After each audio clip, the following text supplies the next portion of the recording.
Break के बाद आपका फिर स्वागत है और हम चर्चा कर रहे हैं डॉक्टर रोहित रविंदर के साथ। तो डॉक्टर साहब, देखा गया है कि बच्चों में भी कई बार कहते हैं कि मम्मा पेन हो रहा है दांतों में, कि ये घरेलू उपचार ये कर लो, या दादी ने कुछ बता दिया या नानी ने कुछ बता दिया। तो ये घरेलू उपचार हमें कब तक ले लेने चाहिए? देखिए, घरेलू उपचार का कुछ स्तर तक तो फायदा है जी। पर लेकिन हर घरेलू उपचार आज की दर में नहीं उस बीमारी को पता कर पाता और ना ही चल पाता है।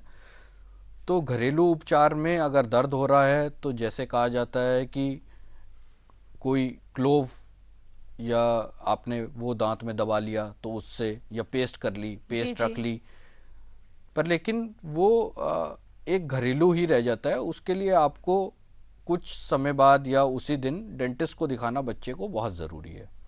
और बच्चों से ही अगर हम इस स्तर पे स्टार्ट करें कि बच्चों के दांतों की ही हम प्रोटेक्शन और उनकी सफाई और सब चीज़ें स्टार्ट करें, बचाव रखें, तो उनके दांत एंड तक हेल्दी रहते हैं। अब बच्चों में बहुत सारी चीज़ें अब इंट्रोड्यूस हो गई हैं, जैसे एडवांस डेंटिस्ट्री का ज़माना है। उसके अंदर बच्चों जैसे ही बच्चा के जो दूध के दांत होते हैं उनकी भी प्रोटेक्शन और उनकी सेफ्टी या उनमें कीड़ा ना लगे उसका स्वास्थ्य बनाए रखने के लिए हमें रेगुलर विजिट डेंटिस्ट के पास करनी चाहिए।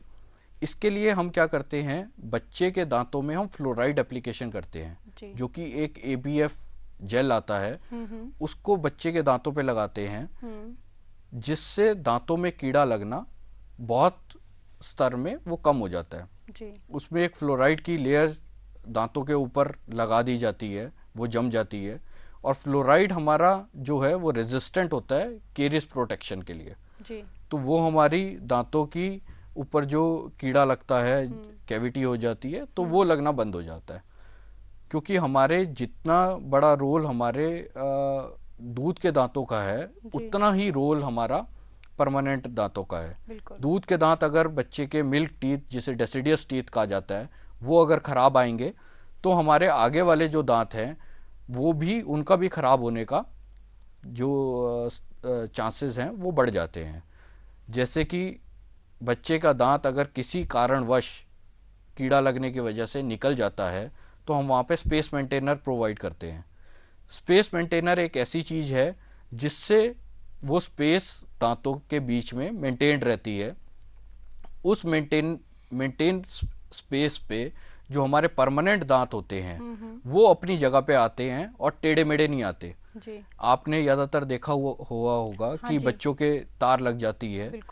तो मुख्य रूप तार लगने का आज के टाइम पे जो है वो बच्चे के दांत में कीड़ा लगना और दांतों का अपनी जगह पे स्पेस मेंटेनर नहीं लगवाना, और दांत पीछे वाले आगे मूव कर जाते हैं, तो हमारे परमानेंट जो दांत होते हैं उनके लिए जगह नहीं बचती आने की, तो दांत टेढ़े मेढ़े आते हैं, तो फिर हमें दांतों पे तार लगानी पड़ती है। जी। और कुछ हमारी फूड हैबिट्स और आगे की जनरेशन और सारी चीज़ें इस तरह से चेंज हो गई है कि हमारा जो जॉ साइज है वो पहले से छोटा होता जा रहा है। दांत बत्ते से ही हैं पर जॉ साइज जो है वो हमारा थोड़ा सा छोटा हो गया है। जी। इसी वजह से जो हमारे दांत आते हैं वो कुछ टेढ़े मेढ़े आते हैं, पीछे की जो अक्कल जाड़ आती है वो बाहर नहीं निकल पाती, जिसे हमें निकलवाना पड़ता है। तो बच्चों में 2-3 चीज़ें हैं जो कि याद रखने वाली है। पहली ये कि इनकी फ्लोराइड ट्रीटमेंट, आप जो 2 से 6 साल के बच्चे हैं उनमें फ्लोराइड ट्रीटमेंट कराइए। दूसरी चीज़, इनके पिट एंड फिशर सीलेंट्स आते हैं, दांत के ऊपर पिट एंड फिशर होते हैं, उनको ब्लॉक कराना होता है जिससे कि आगे दांत में कीड़ा ना लगे। जी। रेगुलर बच्चों में चेकअप होना चाहिए, हर 6 महीने पे बच्चे का चेकअप होना चाहिए। तो ये कुछ बातें हैं जो हमें बच्चे में ध्यान रखनी चाहिए। डॉक्टर साहब, देखा गया है कि अक्सर बच्चे चॉकलेट और टॉफ़ी खाने की बहुत जिद कर बैठते हैं, जिसके कारण कहते हैं कैविटी हो जाती है बच्चों में। तो डॉक्टर साहब, ये कैविटी क्या है और इसका कारण क्या हो सकता है और इसका निवारण भी बता दीजिए। पहले तो मैं आपको बताना चाहूँगा कि चॉकलेट और टॉफ़ी खाने से कोई परहेज नहीं है। जी। और बच्चे चॉकलेट और टॉफ़ी तो खाएंगे, जिस पे हम रोक नहीं लगा सकते। जो चीज़ हम कर सकते हैं उसमें ये है कि जब वो खाएं तो उनके दांत उसके बाद या तो वो कुल्ला कर ले या प्रॉपर तरीके से उस स्टिकी फूड को अपने दांतों के ऊपर से उतार ले। जी। अब मैं दूसरी चीज़ ये बताऊंगा कि आपको कैविटी क्या है। कैविटी होना एक तरह से एक गड्ढा होना है। एनेमल जो कि सबसे strongest part of the body हमारे माना जाता है, जी। जब हमारी बॉडी में कोई स्टिकी फूड लगा हुआ रह जाता है और मुंह के अंदर जो बैक्टीरिया हैं वो उसके ऊपर आके चिपक जाते हैं, अपना काम करने लग जाते हैं, जो कि हमारे सलाइवा में भी हैं जी। और म्यूकोजा में भी हैं, हर जगह हैं। तो इस तरह का बैक्टीरिया जब आके इस स्टिकी फूड के ऊपर अपना काम करने लगता है तो ये एक तरह का एसिड बनता है। इस एसिड के बनने से इसका पीएच बहुत लो होता है, बहुत एसिडिक होता है, जो कि हमारे दांत के एनेमल तक को गला देता है और वहाँ पे कैविटी कर देता है। तो इसी को बेसिकली कैविटी को ही कीड़ा कहा जाता है या केरीज कहा जाता है। बेसिकली लोग ये कहते हैं कि दांत में हमारे, जैसे हमने बताया कि आपके दांत में कीड़ा लगा हुआ है, तो वो कहते हैं कीड़ा निकला क्या। तो ये कीड़ा निकलता नहीं है, ये बहुत छोटे छोटे माइक्रो ऑर्गेनिजम्स हैं, तो कीड़े ही, परंतु ये इतने छोटे माइक्रो ऑर्गेनिजम्स हैं कि इनको माइक्रोस्कोप में देखना पड़ता है हमें। वैसे ये दिखते नहीं है। आमतौर पे बड़ा कीड़ा नहीं होता, बहुत छोटे स्तर पे माइक्रो ऑर्गेनिजम्स होते हैं जो कि हमारे शरीर में और भी बीमारियां करते हैं। जी डॉक्टर साहब, क्या सिगरेट और शराब पीने का भी कोई असर हमारे दांतों पर होता है? बिल्कुल। सिगरेट पीने से हमारे दांतों पे जो दुष्प्रभाव हमारे मुख पे पड़ता है बेसिकली, उससे एक तो ओरल कैंसर होने का खतरा रहता है। दूसरा, हमारे दांतों के ऊपर ऐसे धब्बे और स्टेन्स हो जाते हैं जो कि प्लाक या पायरिया को आकर्षित करते हैं, उनको और बढ़ावा देते हैं, वो चिपक जाते हैं। उसके बाद दांतों में कीड़ा लगने की संभावना और ज़्यादा बढ़ जाती है। और इसका एक एडिटिव इफेक्ट जो है वो अल्कोहल करती है। अल्कोहल सिगरेट के इफेक्ट को डबल कर देती है, जहाँ पे हमारी इम्यूनिटी भी कम होती है दोनों ही सिगरेट और अल्कोहल लेने से। उसी स्तर पे हमारे ओरल कैंसर के चांसेस जो हैं वो भी बहुत ज़्यादा बढ़ जाते हैं। जी डॉक्टर रोहित, कई बार ऐसा होता है कि हमारे मुंह से एक अजीब सी स्मेल आती है जो कि बर्दाश्त नहीं होती, वो पायरिया भी नहीं होता, तो उसका कारण क्या हो सकता है? मुंह से जो स्मेल आती है इसे अंग्रेजी में हेलिटोसिस कहा जाता है। जी। और ये बैड ब्रेथ हमारे कई कारण हो सकते हैं इसके। पहला कारण जो है हमारे डाइजेस्टिव सिस्टम से रिलेटेड है। अगर हमारा डाइजेस्टिव सिस्टम अंदर सही तरीके से काम नहीं कर रहा तो हेलिटोसिस हो सकता है।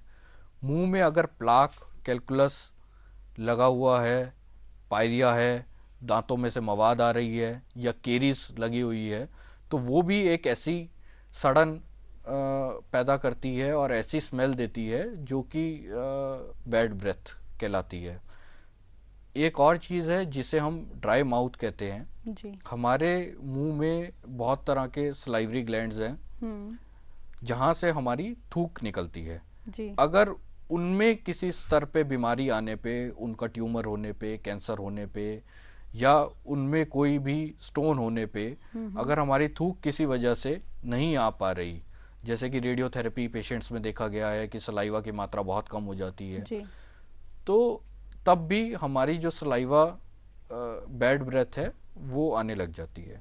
इसे हम प्रिवेंट इस तरह से कर सकते हैं कि अक्सर देखा ये गया है कि मोस्ट ऑफ द डेंटिस्ट भी जो हैं वो इसके लिए माउथ वॉश प्रिस्क्राइब करते हैं। पर लेकिन माउथ वॉश या कोई भी कुल्ला करने की दवा इस चीज़ का सॉल्यूशन नहीं है जी। क्योंकि वो तो खाली आपकी ऊपरी चीज़ को दूर कर रहा है, पर अंदर की बीमारी तो वैसी ही है। तो हमें अंदर की बीमारी को रूल आउट करना बहुत ज़रूरी है, जिसके अंदर अगर कैविटी है तो कैविटी को भरवाया जाए, पायरिया लगा हुआ है तो पायरिया का इलाज कराया जाए। अगर ड्राई माउथ है तो हमें बहुत सारे सब्स्टिट्यूट्स आते हैं जिससे कि सलाइवा, ज़ाइलोटोल, शुगर फ्री गम्स आती हैं जो कि जिनका रोल देखा गया है सलाइवा इंक्रीज़ करने में। तो इस तरह का हमें पहले वो बीमारी जो है उसको रूल आउट करना ज़रूरी है। अगर वो बीमारी दूर हो जाएगी तो हमारे मुंह से बदबू भी आनी बंद हो जाएगी। जी डॉक्टर साहब, हम हमारे व्यूवर्स ये भी जानना चाहेंगे कि नए दांतों का आज के इस नए युग में आगमन हुआ है, जिन्हें इम्प्लांट भी कहा जाता है, उससे क्या लाभ हो सकता है? इम्प्लांट एक आज के ज़माने का सबसे मॉडर्न जो चीज़ है जिसने पूरी डेंटिस्ट्री को रेवोल्यूशनाइज कर दिया है, जी।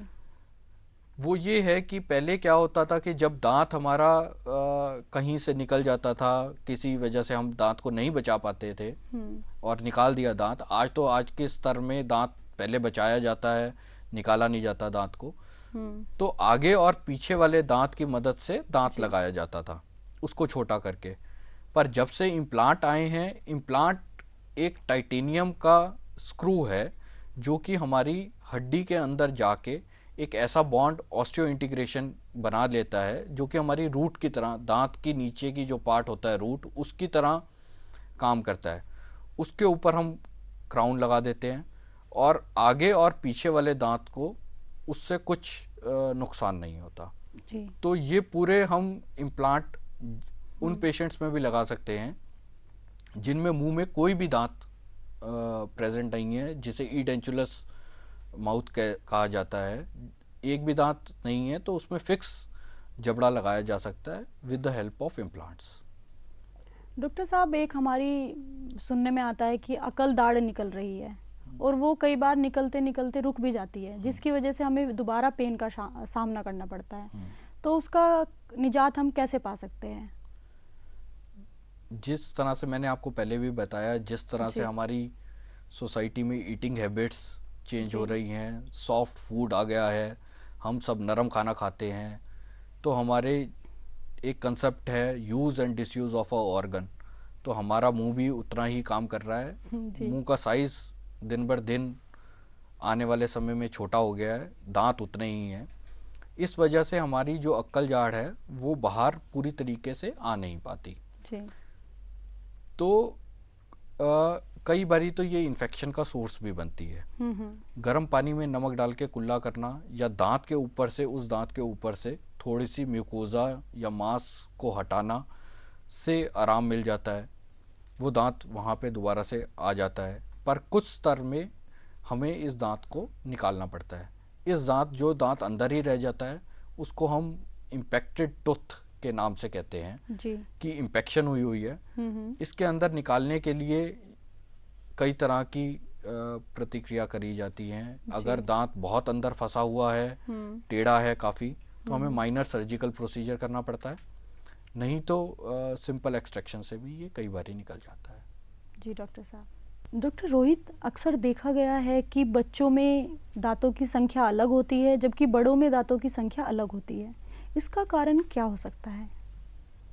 मैं बताना चाहूँगा कि बच्चों में जो दांत होते हैं जिन्हें हम मिल्क टूथ या डेसिडियस टूथ कहा जाता है, ये टोटल 20 होते हैं नंबर में, 20। और बड़ों के अंदर जो दांत होते हैं वो 32 होते हैं, यानी कि 32 दांत होते हैं। जो मिल्क टीथ होते हैं ये आपकी 2.5 साल की उम्र से शुरू होके 6 महीने की उम्र से शुरू होके और 2.5 साल तक ये आते हैं। फिर उसके बाद जो परमानेंट टूथ होता है, फर्स्ट परमानेंट टूथ जो होता है वो 6 साल की उम्र में आता है। हमारा आगे के दांत आते हैं पहले, ऊपर और नीचे के, और पीछे के दांत आते हैं। तो ये फ़र्क है बच्चे के दांत में और बड़े के दांत में। ये 20 के 20 दांत टूट जाते हैं और ये 13 साल 12 साल 13 साल की उम्र तक सारे दांत हमारे 20 के 20 निकल कर और परमानेंट टूथ हमारे इसकी जगह ले लेते हैं, जो कि मिल्क टूथ थोड़े से कम स्ट्रांग होते हैं, परमानेंट टूथ ज़्यादा स्ट्रांग होते हैं। जी डॉक्टर साहब, कुछ बच्चों में ऐसा भी हो सकता है कि सामान्यतः से दांत कम रह जाते हो या फिर सभी में इक्वालिटी पाई जाती है? नहीं, बहुत सारी बीमारियां ऐसी हैं जिसके अंदर दांत, जेनेटिक बीमारियां ऐसी हैं, हेरिडेटरी ट्रेट ऐसे देखे गए हैं जिसके अंदर दांत, कुछ दांत मिसिंग होते हैं, कुछ दांत आते ही नहीं हैं जी। तो उनको रिप्लेस करके हमें दूसरे दांत लगवाने पड़ते हैं। तो ये हेरिडेटरी ट्रेट में देखा गया है कि जैसे हमारा जो लेटरल इंसाइजर है या उसकी शेप दूसरी आएगी या वो दांत ही मिसिंग हो जाता है वहाँ पे। तो इस तरह की चीज़ हमने देखी गई है। जी डॉक्टर साहब। डॉक्टर साहब, हमारे दर्शकों को दंत रोगों के बारे में इतनी विस्तृत जानकारियों से अवगत कराने के लिए आपका बहुत बहुत धन्यवाद। थैंक यू, धन्यवाद। तो दर्शकों, आज आपने देखा दंत रोगों के बारे में एक विस्तृत चर्चा की हमने। फिर हाजिर होंगे एक नए विषय पर चर्चा करने के लिए आपके समक्ष खूब सारी जानकारियों, समस्याओं और समाधानों के साथ। तब तक देखते रहिए तंदुरुस्ती हजार नियामत।